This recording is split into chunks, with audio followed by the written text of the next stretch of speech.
E aí, tudo certo? Já parou para pensar como um ataque cibernético funciona de verdade, na prática?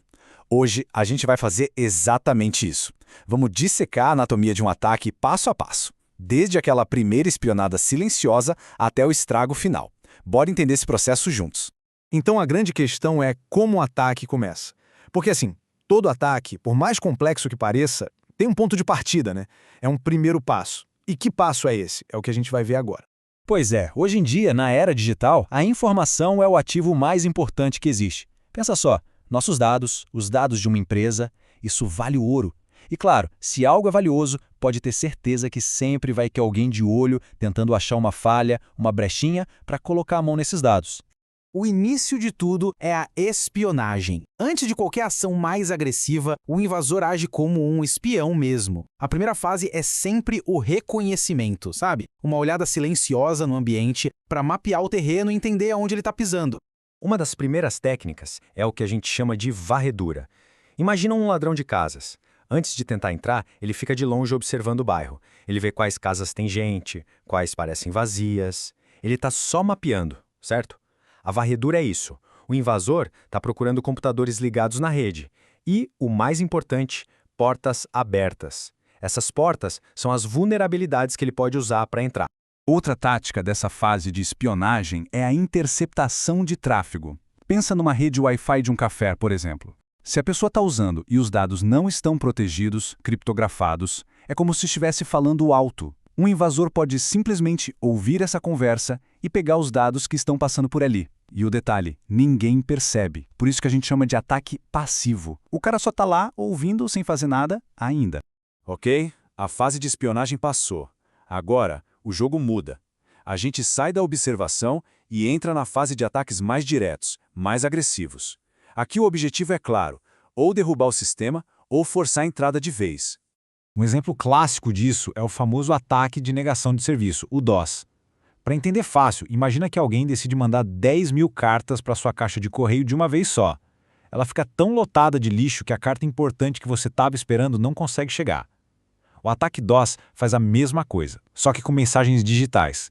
Ele inunda o sistema com tanta requisição inútil que o sistema não aguenta e cai. Fica inoperante. Depois temos o ataque de força bruta.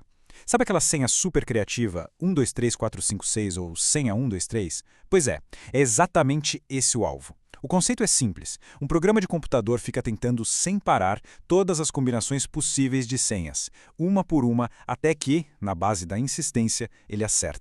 E funciona exatamente como está aí. Tentativa 1, 1, 2, 3, 4. Falhou. Tentativa 2, ABCD. Falhou de novo. E assim vai. Só que isso é feito de forma automática e numa velocidade absurda. Um computador pode testar milhões de senhas em segundos. É por isso que a gente insiste tanto, use senhas longas e complexas, porque a força bruta é um jogo de números e persistência. Mas olha só, nem todo ataque é na base da força bruta, da porrada. Muitos dos ataques mais eficazes são, na verdade, sobre manipulação, sobre engano. É a arte do engodo digital. Aqui, a arma não é um programa de computador, mas sim a psicologia humana. E é aqui que entra o spoofing. Spoofing é basicamente a arte do disfarce. O criminoso falsifica o endereço de um e-mail ou até um endereço de IP para fazer parecer que a comunicação está vindo de uma fonte confiável. Sabe, do seu banco, do seu chefe. É como receber uma carta com um remetente falso para te enganar. O objetivo é justamente esse, violar a integridade e a autenticidade, fazer a pessoa acreditar em algo que não é real. E essa técnica do disfarce, o spoofing, é a base para um dos ataques mais famosos que a gente vê por aí, o phishing. Só que o phishing não é mais aquele e-mail genérico e mal escrito de antigamente. Ele evoluiu e hoje tem variações bem mais perigosas e direcionadas. Olha só a diferença. O phishing normal é como pescar com uma rede de arrasto. Você joga e vê o que vem. Já o spear phishing é como pescar com um arpão. O ataque é direcionado a um grupo específico, tipo só o pessoal do departamento financeiro de uma empresa.